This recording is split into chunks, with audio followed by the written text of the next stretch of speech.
कैसे आप सब? वापस से मिलकर अच्छा लगा and happy new year to everyone and may this year be very prosperous and successful for you. तो दोस्तों, पढ़ाई के पास ध्यान देते हैं। हमने पिछली बार चैप्टर सिविक्स का किया था जिसका नाम था जुडिशियरी, और अब हम now we will move on to science chapter 9 NCERT, which and the chapter name is reproduction in animals. So come on. Do you recall the processes of digestion, circulation and respiration which you have studied in your previous classes? These processes are essential for the survival of every individual. You have also learnt about the process of reproduction in plants. Reproduction is essential for the continuation of species. Imagine what would have happened if organisms had not reproduced. You will realize that reproduction is very important as it ensures the continuation of similar kind of individuals generation after generation. तो दोस्तों, ये जो process बहुत important रहती है, जिसका जैसे कि प्रोसेस हम ले लें, हाँ, डाइजेशन ले ले, सर्कुलेशन, रेस्पिरेशन, और इन सब के बारे में हमने पढ़ा है। डाइजेशन मतलब जो the food that we eat gets digested. Hindi में बताती हूँ, जो खाना हम खाते हैं वो हमारे स्टमक में पचता है और हमें वो that food converts to energy. The food converts to energy and gives us energy to work, और इस प्रोसेस को डाइजेशन कहते हैं। और circulation means the blood that circulates with the energy of food in our body is called circulation. और respiration मतलब जो हवा हम लेते हैं, the air that we take in and take out is known as respiration. और दोस्तों, ये प्रोसेसेस आपको पता ही होगा, अगर एक भी काम करना बंद करे, सपोज़ डाइजेशन ने काम करना बंद कर दिया डाइजेस्टिव सिस्टम में, तो फिर एक आदमी मर ही जाएगा, क्योंकि उसमें एनर्जी नहीं होगी, बहुत कमज़ोरी आ जाएगी और बहुत बीमारियां भी हो सकती है। तो ये प्रोसेसेस हमारे लिए बहुत इम्पॉर्टेंट है। एंड फिर रिप्रोडक्शन भी ऐसी एक प्रोसेस है, डाइजेशन, सर्कुलेशन, रेस्पिरेशन की तरह। और रिप्रोडक्शन का मैं आपको एक बार अच्छे से मतलब समझा दूँ। ओके, तो फिर रिप्रोडक्शन जो होता है ना, वो मतलब दो वर्ड से मिला के एक वर्ड बनाया गया है जिसका नाम है रिप्रोडक्शन। तो इसमें रिप्रोडक्शन में री का मतलब क्या होता है? अगेन, है ना? अगेन होता है ना। और री मतलब अपन बोलते हैं रीजनरेट, रिप्रोड्यूस, वैसे ही रिप्रोडक्शन। और री का मतलब समझ गया। अब हम जाएंगे प्रोडक्शन की तरफ। अब प्रोडक्शन का मतलब भी आपको तो पता ही है ना, मतलब प्रोड्यूस करना, कुछ वापस से जो हम हैं वैसा और बनाना, regenerate, to regenerate.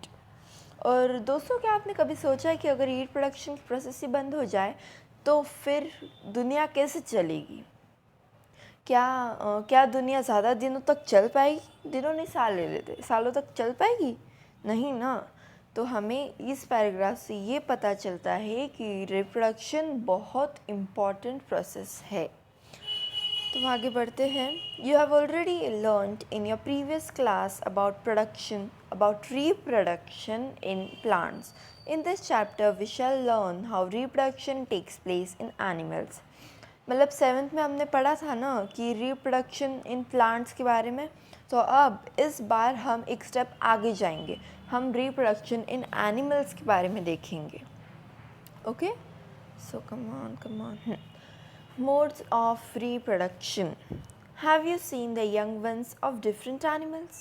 Try to name some of the young ones by completing table 9.1 shown in examples at page at number 1 and 5. You must have seen the young ones of various animals being born. Can you tell how chicks and caterpillars are born? How are kittens and puppies born? Do you think that these young ones looked the same before they were born as they do now? Let us find out. तो फिर दोस्तों, ये paragraph में बताया गया है कि यहाँ पर एक टेबल है, दिख रहा है ना टेबल, ये 9.1, ये वाला टेबल, ये हम अभी सॉल्व करेंगे। और फिर इसमें बताया गया है कि जैसे कि ह्यूमन को जब ह्यूमन रिप्रोड्यूस करता है, हम वो यंग वंस को क्या बुलाते हैं? बेबी बुलाते हैं। वैसे ही एनिमल्स के भी अलग अलग नाम होते हैं। ये सॉल्व कर ले अभी। ओके, सो सेकंड है कैट। कैट की क्या रिप्रोड्यूस करता है?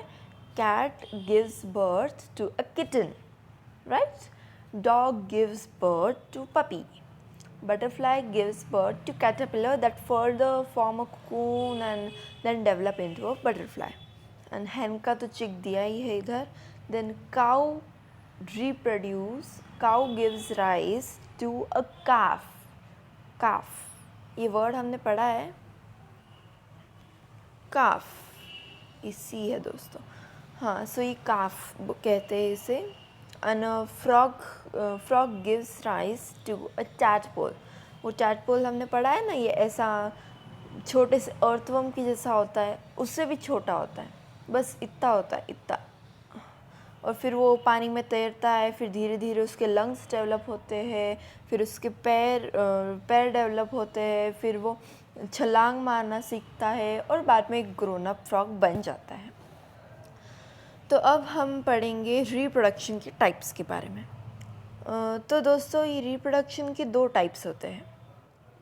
Reproduction 2 minutes. यस, रिप्रोडक्शन के 2 टाइप्स होते हैं. एक है सेक्सुअल रिप्रोडक्शन और एक है असेक्सुअल रिप्रोडक्शन. तो हम हमारे सेशन में दोनों के बारे में पढ़ेंगे. ओके, तो आगे बढ़े. कुछ डाउट्स है तो प्लीज़ कमेंट कीजिए. Sexual reproduction. Try to recall reproduction in plants which you studied in class 7. You will remember that plants that reproduce sexually have male and female reproductive parts. Can you name these reproductive parts? Can you name these parts? Can you name these parts? In animals also, males and females have different reproductive parts or organs. Like plants, the reproductive parts in animals also produce gametes that fuse to form a zygote. In the zygote, it is the zygote which develops into a new individual. This type of reproduction, beginning from the fusion of male and female gamete, is called sexual reproduction. तो अब यहाँ तक हमने plants के बारे में पढ़ा था कि वो ओवा में जाकर बाद में वो फ्यूजन होता है. तो फिर क्या आपने सोचा था कि ऐसा एनिमल्स में भी हो सकता है? नहीं ना. तो फिर मैं बताती हूँ आपको कि ऐसी प्रोसेस एनिमल्स में होती है, ह्यूमंस में तक का ऐसी प्रोसेस होती है. मतलब ये फीमेल गैमेट को हम ओवा कहते हैं और मेल गैमेट को हम स्पर्म कहते हैं. वो कुछ ऐसी टाइप होती है स्पर्म. यस, ऐसी होती है. तो फिर ये दोनों फ्यूज़ होते हैं, एक दूसरे से डिफ्यूज़ हो जाते हैं, मिल जाते हैं एक दूसरे के साथ, जो एक ज़ाइगोट फॉर्म करता है. और फिर जो ज़ाइगोट है ना, वो सेल्स में मल्टीप्लाई होता है. ये सेल समझ लीजिए आप. फिर वो और मल्टीप्लाई होता है और फिर ऐसा करते करते वो एक टिश्यू बनाता है. क्या बनाता है? वो ऐसा करते करते एक टिश्यू बना देता है. TISSUE. फिर वो टिश्यू बाद में क्या, ऐसे बहुत सारे टिश्यूज़ बन जाते हैं, बहुत सारे. और फिर बाद में वो सारे टिश्यूज़ मिलकर एक ऑर्गन बनाते हैं. सपोज़ ये अपन ने स्टमक ले लिया, ये बस, ये मतलब बहुत सारे टिश्यूज़ मिल गए और उन्होंने एक ऑर्गन बना दिया. और ऐसे बहुत सारे ऑर्गन्स मिल गए जो भी हमारे काम आते हैं, वो सभी मिल गए और उन्होंने एक न्यू इंडिविजुअल को बर्थ दे दिया. तो ये इसे सेक्सुअल रिप्रोडक्शन कहते हैं, जिसमें सिंपली तुम आप ये याद रख सकते हैं कि sexual reproduction means the reproduction in which 2 parents are involved.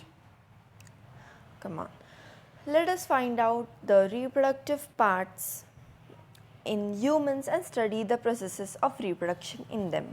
तो दोस्तों, अब हम पढ़ेंगे male reproductive organs, female reproductive organs के बारे में हमारे दूसरे सेशन में. तो हमारे चैनल को प्लीज़ सब्सक्राइब कीजिए और लाइक बटन शेयर कीजिए. मैंने बेल बटन भी कहा है, तो बेल बटन को भी प्रेस ज़रूर कीजिएगा. और हम अब बाद में मेरे नेक्स्ट वीडियो पार्ट 2 के साथ मिलते हैं, जिसमें मैं आपको रिप्रोडक्टिव ऑर्गन्स सिखाऊंगी, मेल्स और फीमेल्स के दोनों के। Okay, so bye friends, thank you for your attention.